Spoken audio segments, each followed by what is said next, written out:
Welcome to Kannan சமையல். இன்றைக்கி நம்ம கோவக்காய் வச்சு ரொம்பவே டேஸ்ட்டான பச்சடி செய்ய போகிறோம். எப்படி செய்யலாம் வாங்க பார்க்கலாம். இது பார்க்கறதுக்கு முன்னாடி நம்ம சேனலை நீங்கள் சப்ஸ்கிரைப் பண்ணலாம், மறக்காமல் சப்ஸ்கிரைப் பண்ணிக்கோங்க. மறக்காமல் நோட்டிஃபிகேஷன் பெல் பட்டனையும் கிளிக் பண்ணிக்கோங்க. ஒரு பேனில் 2 ஸ்பூன் அளவுக்கு நான் ஆயில் ஆட் பண்ணியிருக்கேங்க. 1/4 கிலோ அளவுக்கு கோவக்காயை குட்டி குட்டியாக அரிஞ்சு எடுத்து வச்சுருக்கேன்.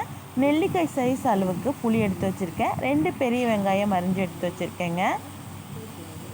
1 ஸ்பூன் அளவுக்கு சீரகம், 1 ஸ்பூன் அளவுக்கு தனியா, 1/4 ஸ்பூன் அளவுக்கு வெந்தயம் ஆட் பண்ணியிருக்கேன். காரத்துக்கு ஏற்ப நான் ஒரு 6 காஞ்ச மிளகா கிட்ட ஆட் பண்ணியிருக்கேங்க. அதையும் சேர்த்து நல்லா வதக்கி எடுத்துக்கலாம். இதை நல்லா வதக்கிட்டு நம்ம தனியாக எடுத்து வச்சுக்கலாங்க. தனியாக எடுத்து வச்சு இதை கிரைண்ட் பண்ணி எடுத்துகிட்டு அதுக்கப்புறமா நம்ம இந்த கோவக்காயும் ஆட் பண்ணிக்க போகிறோம். பாருங்கள், நல்லா ஃப்ரை ஆகிடுச்சு. இப்போ எடுத்து வச்சாச்சு. அதே பேனில் கோவக்காயை ஆட் பண்ணியிருக்கேன். கோவக்காய் ஆட் பண்ணிவிட்டு இதையும் சேர்த்து நல்லா வதக்கி எடுத்துக்கலாம்.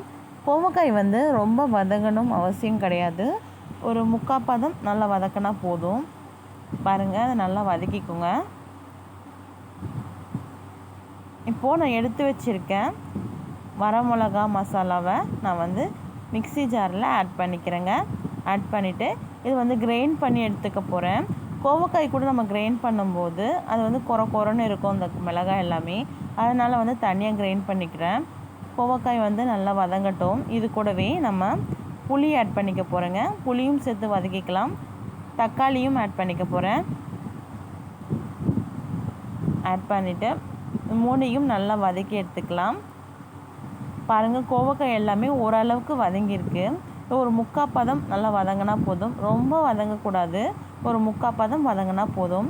இந்த கோவக்காய் துவையில் நம்ம சாதத்துக்கும் சரி, இட்லி, தோசை எல்லாத்துக்குமே ரொம்ப சூப்பராக இருக்குங்க.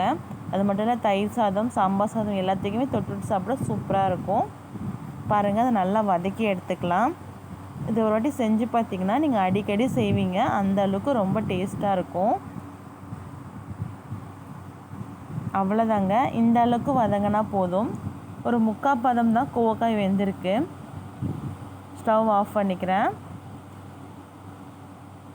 இப்போது மிக்ஸி ஜாரில் நான் அந்த மிளகாயை கிரைண்ட் பண்ணி வச்சுருக்கேங்க. இது கூடவே இந்த கோவக்காயும் ஆட் பண்ணிக்கலாம். கோவக்காய் ஆட் பண்ணிவிட்டு நம்ம சுற்றி வலித்து விட்டுட்டு அதை நம்ம கிரைண்ட் பண்ணி எடுத்துக்க போகிறோம். கொஞ்சம் தேவையான அளவு உப்பையும் சேர்த்து நம்ம கிரைண்ட் பண்ணிக்கலாங்க. அவ்வளோதாங்க, இப்போ கிரைண்ட் பண்ணிக்கலாம். இந்த அளவுக்கு கிரைண்ட் பண்ணி எடுத்துக்கோங்க. ரொம்ப நைஸாக இல்லாமல் இந்த அளவுக்கு லைட்டாக கொரன்னு இருக்கிற மாதிரி நம்ம கிரைண்ட் பண்ணி எடுத்துக்கலாம்.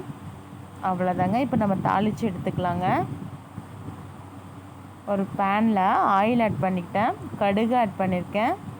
கடுகு பொரிஞ்சதுக்கப்புறமா நம்ம பெருங்காயம் ஆட் பண்ணியிருக்கேன். பெருங்காயம் போட்டு தான் ரொம்ப டேஸ்ட்டாக இருக்கும். கருவேப்பிலையும் ஆட் பண்ணியிருக்கேன். ஆட் பண்ணிவிட்டு இந்த பச்சடியில் ஆட் பண்ணிக்க போகிறேங்க. அவ்வளோதாங்க, நம்ம சூப்பரான கோவக்காய் பச்சடி அண்ட் துவையல் ரெடி. இந்த வீடியோ உங்களுக்கு பிடிச்சிருக்கும்னு நினைக்கிறேன். இந்த வீடியோ உங்களுக்கு பிடிச்சிருந்தா மறக்காமல் லைக் பண்ணுங்கள், ஷேர் பண்ணுங்கள், கமெண்ட் பண்ணுங்கள்.